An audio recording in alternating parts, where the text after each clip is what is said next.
You ever struggle with square nails? Let me show you guys how you're gonna get it down perfect. Most important is setting up your form so you're gonna be able to build that perfectly square free edge.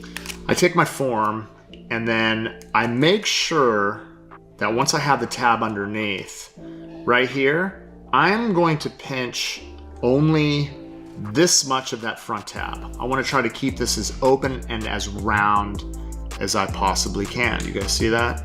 Okay, once we get the form on, you're gonna notice that I'm gonna flatten this out. Boom, come in. This is going to allow me to get the form flush to the free edge. I'm gonna use my fingers just to make sure that it's going to be dead straight.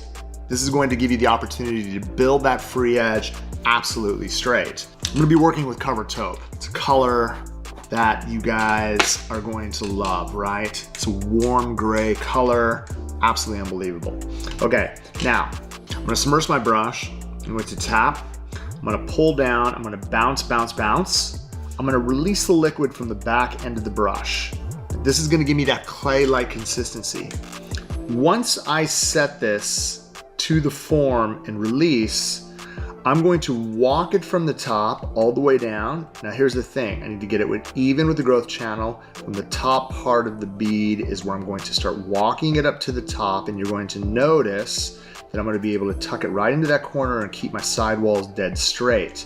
I'm immediately going to walk back over the top, get it straight with the sidewalls, and continue to do the same thing until I reach that corner.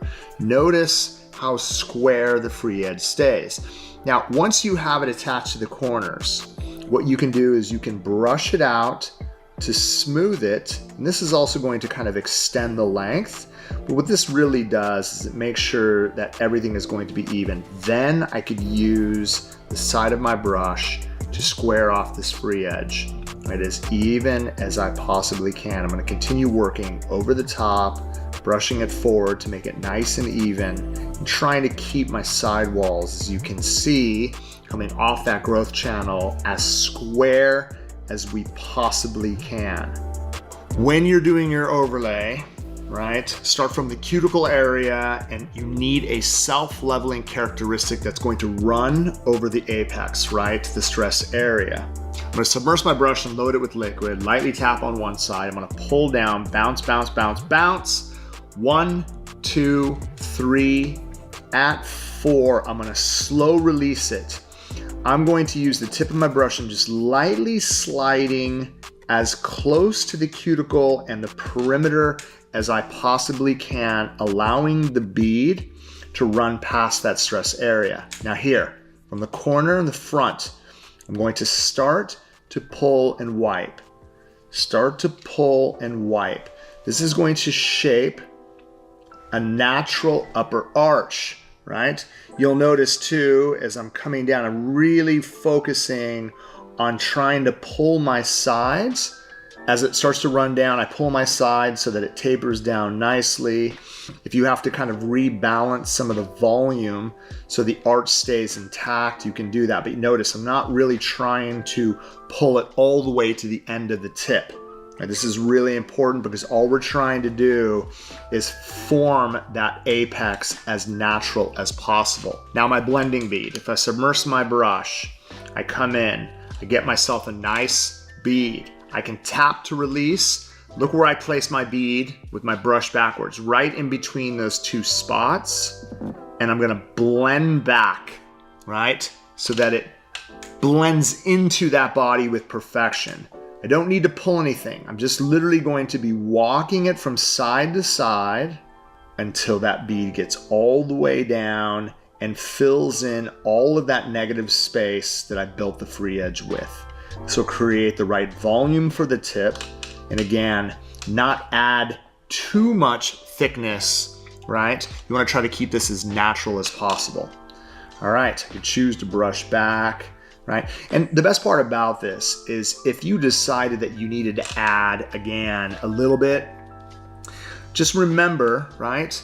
Just by adding a small amount and then brushing it down, as you can see, you're going to be able to fill any loose areas or negative space areas without adding too much volume. It's not necessary to add a large amount, especially if you're able to complete most of the body in that one bead. We're going to allow this to dry, and then I'm going to show you guys how you're going to be able to use the proper finishing techniques to get this razor sharp straight. Once the product dries, we want to be able to use our 5 points of filing to get this dead straight before we use our electric file to remove bulk and finish to perfection.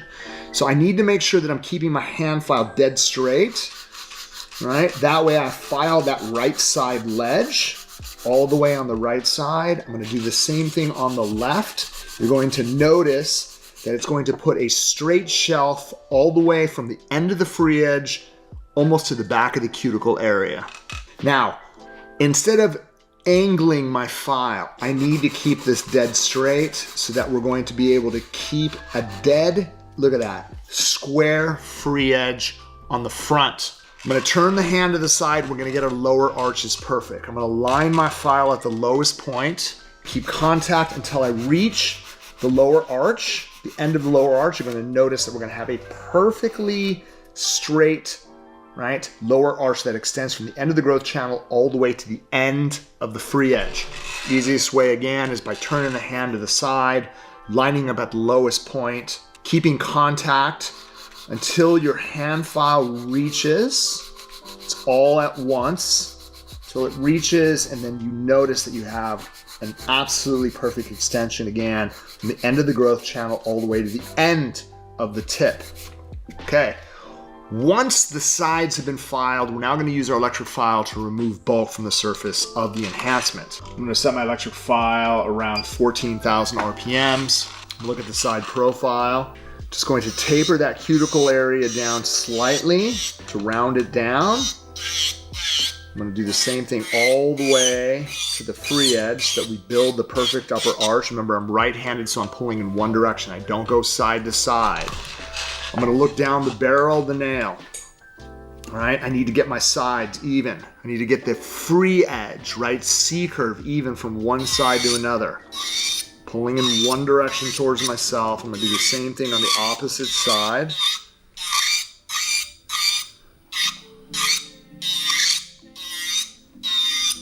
Right, now when I'm doing my cuticle area, I need to make sure, again, I'm not going to over-file it. Barely touch it, barely touch it, barely touch it, and then start working through the rest of the body to get this as even as we possibly can. Okay, all right, so as you can see, all we have to do is use our hand file to get this into perfection. I'm going to start with my left side. I'm going to gently go around the cuticle area to blend this as tight as we can. I'm going to do my left side first. And then once I come down my left side, one of the things that I do to make sure that my edges are straight, notice I start here and I go straight up. Keep the edges straight, go straight up. That way I can follow the curvature, right, of my hand file, making sure that everything is going to be even. I'm going to do the same thing on the opposite side.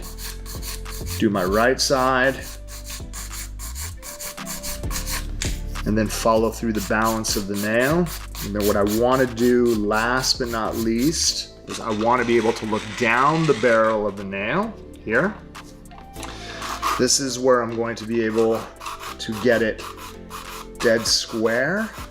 And then one of the things I want to be able to do, once I have it even from both sides, is I want to be able to lay my hand file over the surface to make sure that everything is going to be perfect. All right, so you can see we built out a really square tip. I'm gonna go ahead and apply protein bond over the surface, apply finish gel top coat, cure that for 2 minutes, and you guys are gonna see exactly what it looks like when it shines.